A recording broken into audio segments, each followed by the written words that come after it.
Hey guys, Guinea Pigs 1 here. Today I am doing a video that is 30 facts about guinea pigs. These are all things that I think are very important for people to know before you get guinea pigs if you have guinea pigs. So we're going to start off with number 1. Contrary to popular belief, guinea pigs do not make good pets for small children.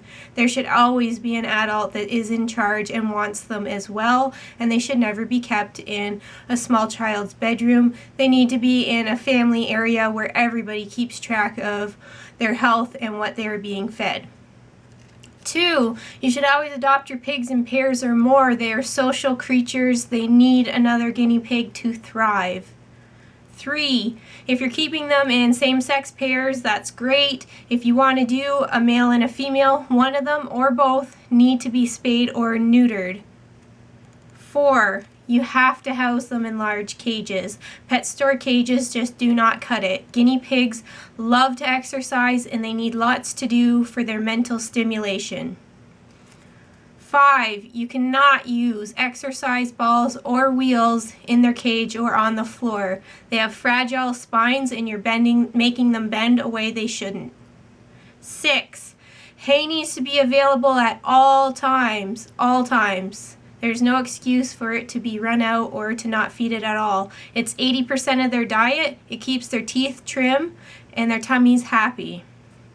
7, do not overfeed pellets. If your guinea pig is 6 months or older, about 1/8 of a cup per day is all they need.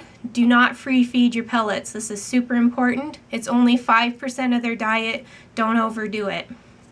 8, please feed veggies that are low in calcium. If you're feeding high calcium veggies, they're constantly going to be getting too much calcium and they could get bladder stones. So low calcium veggies are a must. 9, guinea pigs have open-rooted teeth, which mean they are forever growing, so they need things to grind them down naturally. All you can see is their front incisors, so a wood chews is fine for that, but their back molars can only be gotten at by hay, so that is why hay is available 24/7. 10, they require nail care. Guinea pigs' nails keep growing, and since they're not in the wild wearing them down naturally, you need to cut their nails. They need to be done at least, I'd say, once a month. I do mine every other week or every week, just depends. And you got to be careful not to cut the quick, but you need to do their nails or they're going to curl in and go into their foot pad, or they'll be too long and sharp and cut their eye. So you need to do nail care. 11, guinea pigs only need to be bathed on an as-needed basis. This isn't something you should be doing every week or have a schedule. It's when they need it. Some pigs you could get away with it once or twice a year.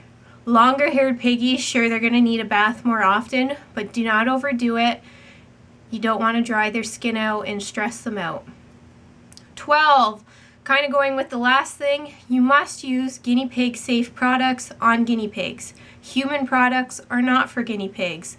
I'll leave a link down below for a great guinea pig place to buy shampoos, foot creams, and all that stuff. It's gorgeous guineas. You can't just use any human products on guinea pigs. Their skin is totally different than ours. 13, pet store treats should be, basically all of them should be avoided. There might, like 99% of them are absolute garbage. 14, when you're at the pet store, there is also bedding that should be absolutely avoided. Cedar bedding and plain pine bedding. If you're going for wood shavings, it needs to be aspen. Otherwise, go get the natural like Carefresh or the knockoff brands for that. But no cedar, no pine.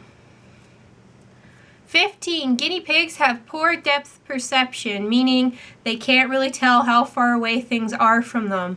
So do not, under any circumstance, leave them up on counters, tables, or your bed unsupervised. They will not know that they're going to be dropping down a long ways and you're going to cause them serious injury or death.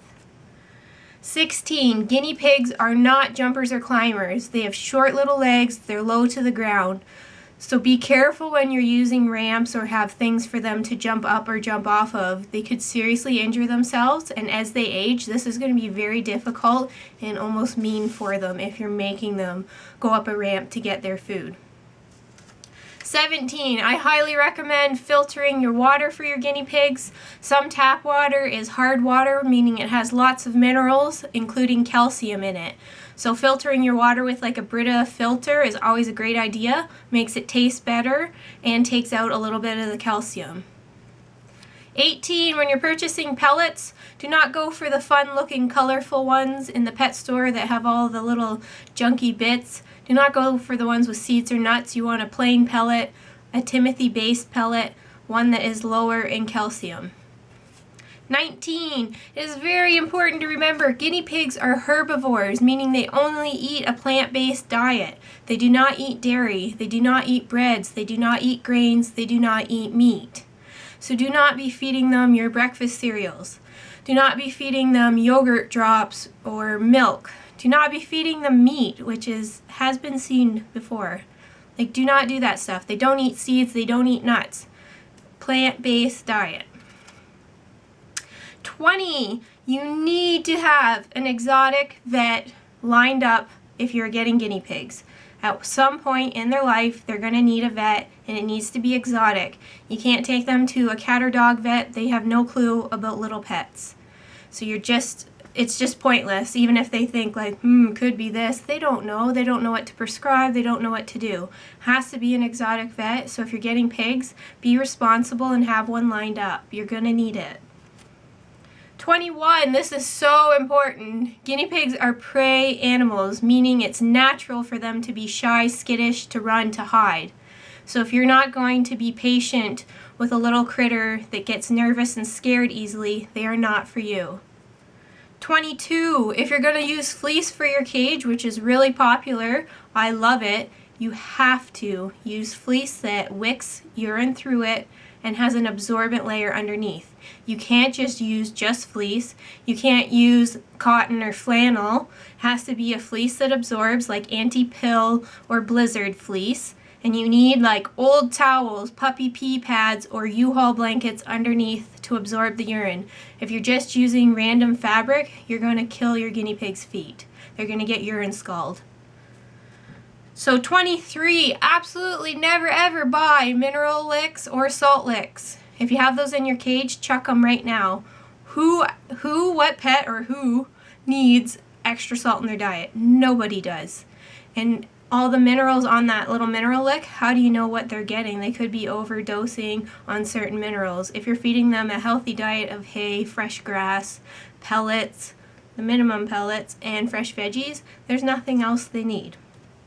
24, if you're keeping your guinea pigs up on a stand or a table, you're like 100% more likely to be pleased with how they interact with you.